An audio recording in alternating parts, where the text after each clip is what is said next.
ଆଉ ନାହାନ୍ତି ଭାରତ ରତ୍ନ ତଥା ବରିଷ୍ଠ ଶିଳ୍ପପତି ରତନ ଟାଟା। ଜଣେ ବ୍ୟକ୍ତି ରୂପରେ ଧରାପୃଷ୍ଠକୁ ଆସିଥିଲେ ରତନ, ହେଲେ ଅନୁଷ୍ଠାନ ହୋଇ ବିଦାୟ ନେଉଛନ୍ତି। ଭାରତୀୟ ଶିଳ୍ପକୁ ବିଶ୍ୱବନ୍ଦିତା କରିବା ତାଙ୍କର ରହିଛି ପ୍ରମୁଖ ଭୂମିକା। ତାଙ୍କର ବିୟୋଗରେ ଏକ ଯୁଗର ଅବସାନ ଘଟିଛି। ତାଙ୍କର ଅନ୍ତିମ ଯାତ୍ରାରେ ସାମିଲ ହୋଇଛନ୍ତି ବହୁ ବିଶିଷ୍ଟ ବ୍ୟକ୍ତିବିଶେଷ।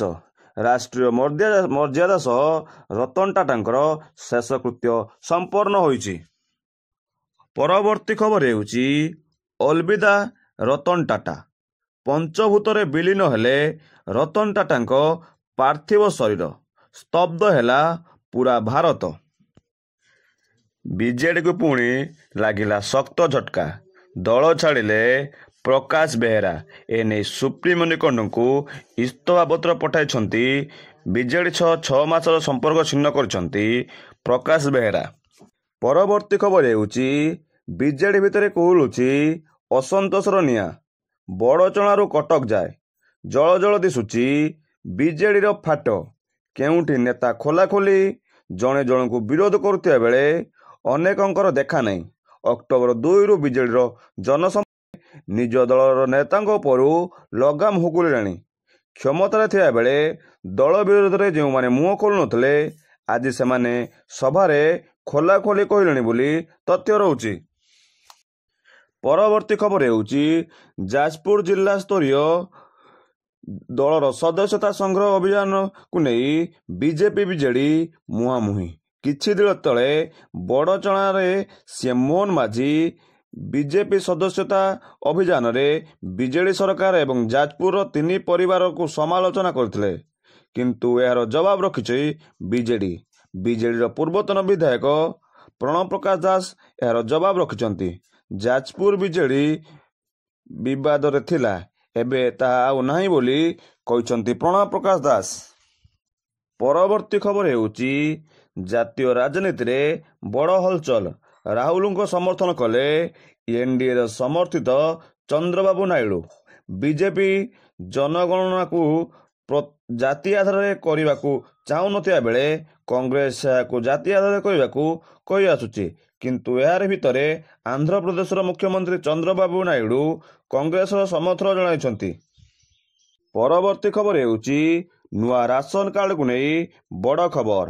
ମନ୍ତ୍ରୀ କହିଲେ ରାଜ୍ୟରେ ଏବେ ରାସନ କାର୍ଡଧାରୀଙ୍କ EKYC ଚାଲିଛି। ଏହାରି ମଧ୍ୟରେ ଆଉ 15 ଦିନର ସବୁ କାମ ବାକି ଅଛି।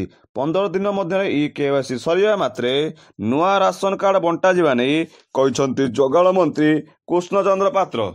ପରବର୍ତ୍ତୀ ଖବର ହେଉଛି ମଙ୍ଗଳବାର ସମାଜବାଦୀ ପାର୍ଟି ଉପନିର୍ବାଚନ ପାଇଁ ନିଜର ପ୍ରାର୍ଥୀ ତାଲିକା ପ୍ରକାଶ କରିଛି। ଏହାକୁ ନେଇ ରାଜ୍ୟ ରାଜନୀତିରେ ଚର୍ଚ୍ଚା ହୋଇଛି।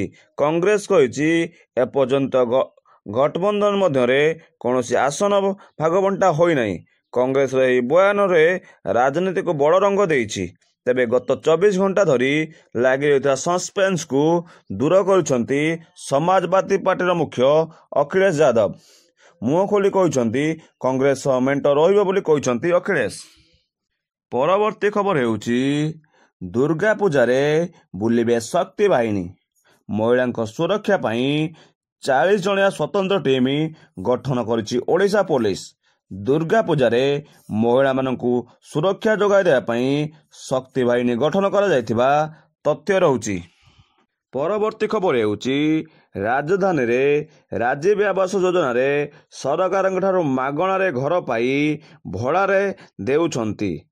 ଭଡ଼ା ଲଗାଇ ମୋଟା ଅଙ୍କର ଟଙ୍କା କମାଉଛନ୍ତି। ନିଜକୁ ଗରିବ, ଭୂମିହୀନ ଏବଂ ବାସହୀନ ଦର୍ଶାଇ ଏପରି କିଛି ଲୋକଙ୍କ କେଳେଙ୍କାରୀ ସାମ୍ନାକୁ ଆସିଛି। ଏପରି ଭେଳିକି ଦେଖାଇ ଲୋକମାନଙ୍କ ବିରୋଧରେ BMC ତରଫରୁ ତନାଘନା ଜାରି କରାଯାଇଥିବା ତଥ୍ୟ ରହୁଛି।